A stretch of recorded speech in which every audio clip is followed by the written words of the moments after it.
안녕하세요. 선한투자연구소의 유망입니다. 2022년 10월 27일 목요일 선투현신문 시작하겠습니다. 첫 번째 한국경제신문입니다. 어제는 코스피 상승했고요. 코스닥, 금리, 환율은 하락했습니다. 자, 첫 번째 기사입니다. 집값 둔화, 빅테크 실적 악화로 고개 드는 FED 속도 조절론이라는 기사입니다. 자, 정점 찍은 미국의 주택가격 지수입니다. 미국의 주택가격이 하락하기 시작했습니다. 그리고 빅테크의 실적이 안 좋아지고 있기 때문에 미국이 금리의 인상 속도를 조절해야 한다는 의견이 늘고 있습니다. 자, 미국의 주택가격도 하락했고요. 현재 미국의 기준금리는 3.25%입니다. 11월에 0.75%, 12월에 0.5%를 올리면 4.5%로 미국의 금리는 4.5에서 5% 정도에서 정점을 찍을 것으로 보여집니다. 자, 2023년부터는 미국의 금리가 낮아질 가능성이 높습니다. 그러면 한국의 부동산 전세가도 오르고 매매가도 늘고 매매 거래도 늘고 매매가도 상승할 것입니다. 자, 이것은 신문 기사는 아닌데요. 지금 이 자료를 보면은 미국의 금리는 이렇게 11월과 12월에 상승할 것으로 보여지고요. 한국은 11월 24일 금리를 올릴 것으로 보여집니다. 자, 이것도 신문 기사는 아닌데요. 미국 FOMC 금리 인상 일정을 보면은 0.75%, 5%, 0.25%. 그래서 최종 4.75%로 보는 그런 견해이고요. 한국은행은 11월 달에 0.25, 내년 1월에 0.25 해서 최종 금리는 3.5% 정도를 예상하고 있습니다. 자, 미국 금리는 4.5에서 5%를 상단으로 보고요. 한국 금리는 3.5%를 보는데, 이것은 굉장히 높은 금리이고, 기업들이 굉장히, 어려움을 겪을 만한 금리이지만, 이때 금리를 찍었다는 것은, 앞으로 금리가 하락할 것을 의미합니다. 자, 돈맥 경화의 한은 내달 빅스텝 대신 베이비 스텝을 밟나. 자, 한국도 0.25%만 인상할 가능성이 높아지고 있죠. 자, 금리 더 오를 텐데 누가 사겠나? 유동성 딜레마에 빠진 채권 시장입니다. 자, 그래서 지금 채권 금리는 좋고요. 채권 가격은 매우 낮습니다. 자, 한국의 금리가 3.5%를 찍으면 채권 투자에 좋은 기회입니다. 3.5% 이후로 금리가 하락할 것이기 때문입니다. 그때가 채권이 가장 쌀 때입니다. 얼마 남지 않았습니다. 자, 돌아온 감산의 시대, 내년이 더 춥다. SK 하이닉스 투자 50% 축소하고요. LG 디스플레이는 감산을 한다고 합니다. 자, 내년의 세계 경제는 침체입니다. 자, 침체가 되면 부양책이 또 나오겠죠. 한국은 수출이 끊기면 나라가 망하기 때문입니다. 자, 현대차 그룹 미국의 전기차 공장 첫 삽을 떴습니다. 정의선, 인류의 진보를 위한 최적의 공간이라는 이야기를 했습니다. 미국 조지아주 브라이언 카운티의 모습입니다. 자, 글로벌 전기차 최고의 기업으로 도약하겠다는 그런 포부를 밝혔습니다. 현대차의 미래가 밝습니다. 자, LG 엔솔 연매출 25조 달성에 자신이 있고요. 삼성 엑스다이 이익률 10%로 업계 최고라고 하는데요.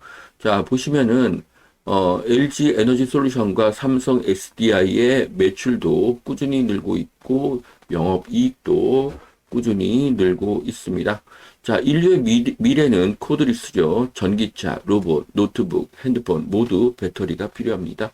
핵심과 필수품은 매우 중요한 투자의 개념이죠.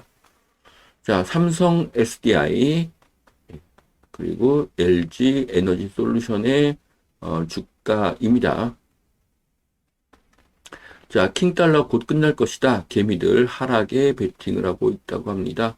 자, 이제 미국의 환율이 머지않아 정점을 찍고 그 가격이 하락할 것으로 보는 시각이 늘어나고 있습니다. 2023년은 희망의 해입니다. 새로운 도약을 할 것입니다. 자, 코스피 편에 심해진 외국인 이달만 22조 8천억을 샀다고 하는데요. 자, 지금은 달러가 비싸기 때문에 외국인에게는 너무나 좋은 투자의 기회입니다. 자, 이럴 때 제일 먼저 가장 좋은 우량주를 사겠죠. 뭐 예를 들면은 삼성전자, SK하이닉스, LG에너지솔루션, 뭐 삼성 SDI 이런 주식들을 먼저 살 것입니다. 그리고 나서 그 후에 코스닥을 매수를 하겠죠. 자, 서울역 인근에 강북 첫 컨벤션 센터가 생긴다고 합니다. 자, 서울역 부근에 양질의 일자리가 계속 늘어나고 있습니다. 자, 거리두기 해제 외국인 늘었지만 서울 구도심만 상가 임대료가 뛰고 있다고 합니다. 자, 그래서 서울의 임대가격 상승률을 보면은 오피스가 가장 높고요. 소규모 상가, 중개형 상가, 집합 상가가 상승을 하고 있습니다. 자, 서울의 상가 임대료는 상승, 서울 외 지역은 하락입니다. 매우 중요한 인사이트를 보여주고 있습니다. 자, 수도권 줍줍 1년 새 3.6배 늘었지만 이제는 줍지 않는다고 합니다. 자, 미분양이 늘고 건설사 부도가 나면 다주택자 규제를 풀 것으로 보여집니다. 자, 오세훈 2036년 올림픽 꺼내자 IOC 위원장 바흐 서울은 준비된 도시라고 이렇게 긍정적인 메시지를 화답했습니다. 자, 오세훈이 다음번 대통령을 노리는 행보를 지속하고 있는데요. 자, 오세훈은 임기 내 입주가 가능한 모아주택에 전력을 기울이고 있습니다. 자, 그래서 서울의 모아주택의 미래는 밝습니다. 오세훈이 있는 힘을 다해서 추진할 것이기 때문이죠. 자, 두 번째 매일경제신문입니다. 자, 공공주택 50만 가구를 이렇게 공급한다고 합니다. 시대 70% 분양가에 40년 초저리 대출이라고 하는데요.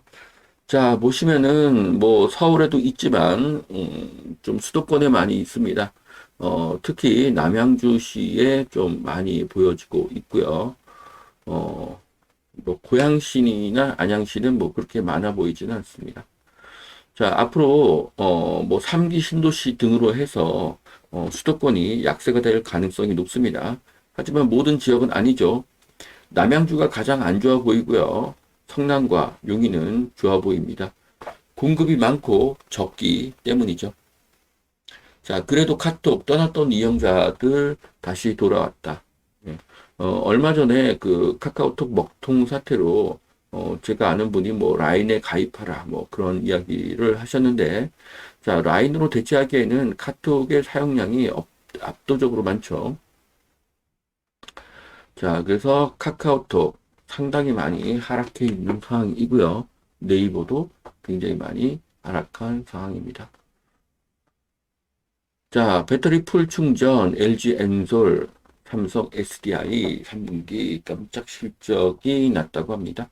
자, 배터리의 미래는 밝죠. 미래의 메가 트렌드는 아까 말씀드렸듯이 코드리스이기 때문입니다. 자, 새만금에 6차선 도로를 건설한다. 인근 공항, 항만, 철도 연계를 한다. 새만금에 이제 투자를 늘리고 있는 것 같습니다. 자, 새만금의 교통 등 인프라가 좋아지고 있죠. 앞으로 중국을 탈출하는 전 세계 기업들이 새만금으로 오기를 바랍니다. 자, 여기까지 2022년 10월 27일 목요일 선티현 신문 마치겠습니다. 오늘도 투자에 도움이 되시길 바랍니다. 감사합니다.